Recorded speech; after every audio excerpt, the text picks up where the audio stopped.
Welcome back, everyone. Thank you so much for joining me, and a special thank you, as always, to every single one of you who has become a subscriber on Substack, Patreon, here on YouTube, or who has otherwise supported my work. I want you to know that I truly appreciate every single one of you. The Federal Reserve just made a pivotal move. It cut its benchmark interest rate by a quarter percentage point, bringing the target range down to 4% to 4.25%. This marks the first rate change in months after 5 straight meetings of holding steady. But the real story isn't just the cut itself, it's what's happening behind the scenes and what this decision signals about the path ahead. Of course, Fed cutting rates is grabbing headlines, but what's more interesting is what it actually doesn't say and what it quietly signals. We will discuss that in a moment once we cover the basics. Fed Chair Jerome Powell made it very clear in his post-meeting press conference that the labor market is starting to show cracks. Now, if you've been a subscriber of mine for a while, you know that I've uploaded many videos discussing this issue in great detail over the course of the past several months. Powell said labor demand has softened and the recent pace of job creation appears to be running below the break-even rate needed to hold the unemployment rate constant. In fact, Powell went further, saying he could no longer state that the labor market is very solid, which is a notable shift in tone from previous month. Knowing how the Fed provides commentary, it is safe to say that all of this means that the labor market is in a very bad spot. It is in deep trouble, and so we need to expect unemployment to start ticking up. That's what it means. This policy shift comes at a politically charged moment for the central bank. President Trump has been turning up the pressure, turning up the heat on the Fed for months. He wants them to cut rates aggressively and to stimulate the economy ahead of the midterms.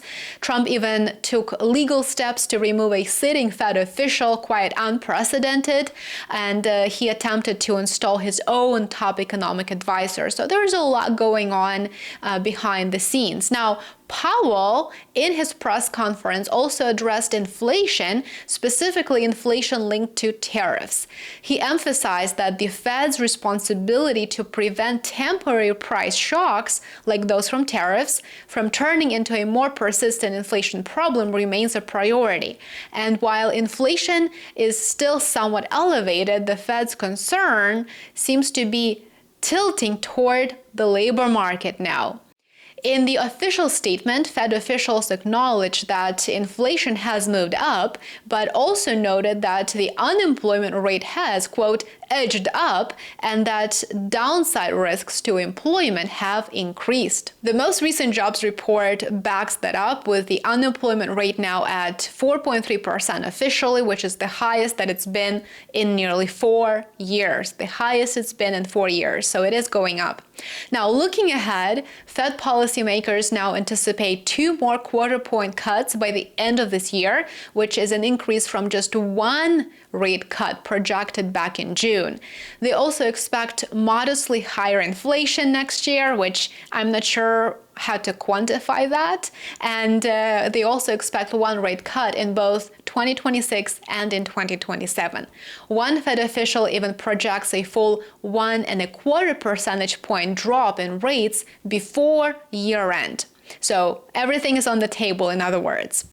The shift in policy direction was actually hinted at back in August during Powell's speech at the annual Jackson Hole Symposium. There, he did outline the Fed's conflicting challenges, cooling inflation, that is, on one hand, and supporting a weakening job market on the other. He said that the shifting balance of risks could actually justify adjusting policy, and that is exactly what we're seeing now. So where does this leave us? Inflation is still a problem, but the labor market is becoming a bigger problem now. Jobs are weakening. Political pressure is intensifying, and while Powell is trying to keep the Fed independent, the White House is clearly looking to stir the ship. With all of this in play, one thing is certain: the coming months will be some of the most important, some of the most crucial months for U.S. monetary policy in years. Now, let me share my thoughts on this, and also I will break down the key takeaways.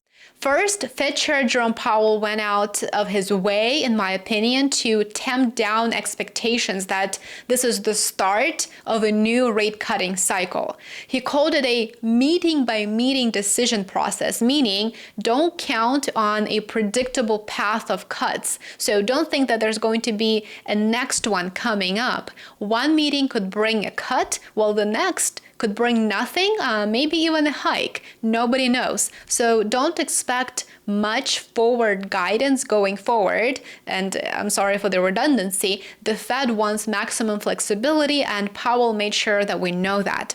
Now, the second key takeaway is that this cut clearly leans toward the employment side of the Fed's dual mandate. And this is a very important observation, in my opinion. That is very telling. The Fed seems more worried right now about labor market challenges than about inflation or the fact that it is rising, at least for the moment. That is the bigger concern, which is surprising because if recent political sentiment has taught us anything at all, it's that people hate inflation possibly more than they hate the idea of a recession or even a stagflation. For example, Minneapolis Fed President Kashkari even suggested that Americans may prefer higher unemployment to persistent price increases. Let me know if you agree with that. I would love to hear your thoughts on that in the comments below. So the fact that the Federal Reserve chose to move now despite still sticky inflation is very notable in my opinion. Was it politically motivated? We can speculate. It is possible that it was. Now, on top of that, internal Fed politics are heating up. And I think that is a very interesting dynamic and a very interesting thing to watch. Stephen Miran, the newest Fed governor and a Trump pick, was sworn in just days ago. Miran did not want a 25 basis point cut, by the way. He wanted a 50 basis point cut. So Powell brushed off a question about Fed independence, but the subtext is very, very loud. I think that was on everyone's mind. Miran still has connections to the White House, it is clear, and his presence actually raises some eyebrows about political influence on Fed policy. At the same time, Christopher Waller, for example, who is one of the names that was floated as the next Fed chair, he did not dissent. He supported the quarter-point rate cut. And if you're watching the politics around the Federal Reserve, that is also something to keep an eye on because we're seeing a divided Fed on many, many issues. So where does this leave us? That is the big question. The Fed is making policy in a stagflation-like environment. It is safe to say that. And we've got slowing growth, we have inflation, and we have political tensions. Powell did admit this by stating that risks to employment are the downside and inflation risks remain to the upside. It is the worst of both worlds for a central banker, and he made it quite clear that he is aware of it. He acknowledged those risks. While the unemployment rate remains low, it has edged up. Job gains have slowed, and downside risks to employment have risen. At the same time, inflation has risen recently and remains somewhat elevated. In support of our goals and in light of the shift in the balance of risks, today the Federal Open Market Committee decided to lower our policy interest rate by a 0.25 percentage point. We also decided to continue to reduce our securities holdings. If we add in concerns about the Fed's independence and the fact that they've been behind the curve on inflation for, let's be frank, for years now, it is clear that the path forward looks very, very murky, very uncertain, to say the least. Now, let me know what you think about the Fed's move. Do you agree with the 25 basis point rate cut, or did you expect to see something more dramatic? I would love to hear from you in the comments below. Give this video a thumbs up, consider sharing it, and subscribe on YouTube. And of course, I would love to see you on my alternative social media platforms, Substack, Patreon. Check out those links in the video description below. Enjoy the rest of your day, and I will see you back here soon. Take care.